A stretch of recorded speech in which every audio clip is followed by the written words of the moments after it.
আজি 1 জুলাই। আজি ৰাষ্ট্ৰীয় চিকিৎসক দিৱস। প্ৰতি বছৰে জুলাই মাহৰ পহিলা দিনটোত সমগ্ৰ ভাৰতবৰ্ষতে এই দিৱস পালন কৰা হয়। চিকিৎসকসকলৰ নিস্বাৰ্থ সেৱা, ত্যাগ আৰু মানৱ কল্যাণৰ প্ৰতি তেওঁলোকৰ অৱদানক সন্মান জনোৱাৰ উদ্দেশ্যে এই দিৱস পালন কৰা হয়। এই দিনটো মহান চিকিৎসক তথা ভাৰত ৰত্ন ডাক্তৰ বিধান চন্দ্ৰ ৰায়ৰ জন্ম আৰু মৃত্যু বাৰ্ষিকীৰ স্মৃতিত পালন কৰা হয়। মানুহৰ জীৱনৰ ৰক্ষাৰ বাবে দিন-ৰাতি একাকাৰ কৰি সেৱা আগবঢ়োৱা চিকিৎসকসকললৈ কৃতজ্ঞতা জনোৱা এটা বিশেষ দিন হৈছে ৰাষ্ট্ৰীয় চিকিৎসক দিৱস। চিকিৎসা সেৱাৰ জৰিয়তে সমাজলৈ আগবঢ়োৱা অসামান্য অৱদানৰ বাবে দেশজুৰি বিভিন্ন চিকিৎসালয়, স্বাস্থ্য প্ৰতিষ্ঠান আৰু সংগঠনে এই দিৱস পালন কৰিছে। আজি দৰং জিলাৰ খাৰুপেটীয়াস্থিত কসমো হস্পিটেলত চিকিৎসকসকলক সন্মান জ্ঞাপন আৰু সম্ভাষণ জ্ঞাপন কৰে হস্পিটেল কৰ্তৃপক্ষই। চিকিৎসকসকল কেৱল এজন পেছাদাৰী ব্যক্তি নহয়, তেওঁলোকৰ সমাজৰ আশাৰ প্ৰতীক। এআইএন লাইভৰ তৰফৰ পৰা ৰোগীৰ জীৱন বচোৱাৰ বাবে নিজৰ ব্যক্তিগত সুখ ত্যাগ কৰি সেৱা আগবঢ়োৱা এইসকল স্বাস্থ্য যোদ্ধালৈ ৰাষ্ট্ৰীয় চিকিৎসক দিৱসত সশ্ৰদ্ধ প্ৰণাম।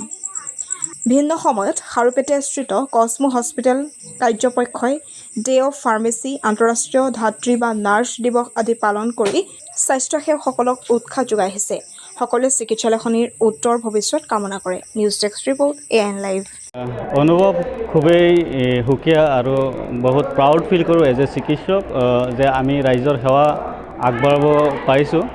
তো আজি এই পবিত্ৰখনত আজি 1 জুলাই এই দিনটোত সমগ্ৰ ভাৰতবৰ্ষত ডক্টৰ্ছ ডে হিচাপে উদযাপন কৰে।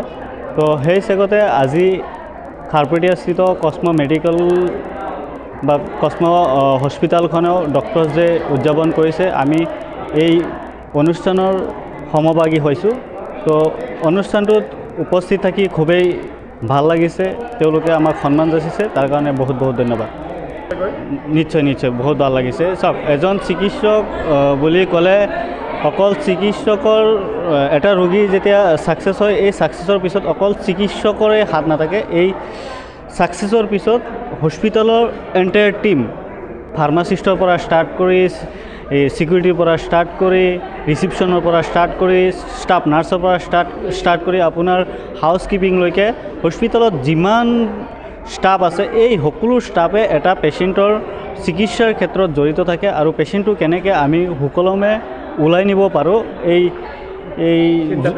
সেই চিন্তাটোৱে আমি কৰোঁ। কিন্তু ডক্টৰসকলকে অকল সন্মানটো দিয়া যায়, কিন্তু এজ এ মই ডক্টৰ, মই সেইটো ভাবোঁ যে এজন ডক্টৰৰ লগত এটা টীম জড়িত থাকে, এটা ছাকচেছৰ পিছত এটা টীম জড়িত থাকে। আজি আমি কসমো মেডিকেল খাৰুপেটীয়াত ডক্টৰ্ছ ডে পাতিছোঁ। ভাৰতৰ বিভিন্ন প্ৰান্ততে চেলিব্ৰেট হয় ডক্টৰ্ছ ডে, আৰু পৰিৱেশটো বহুত ভাল হৈছে ইয়াতে।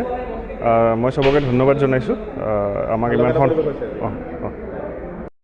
যিকোনো খবৰ আৰু বিজ্ঞাপনৰ বাবে যোগাযোগ কৰক 7896121996।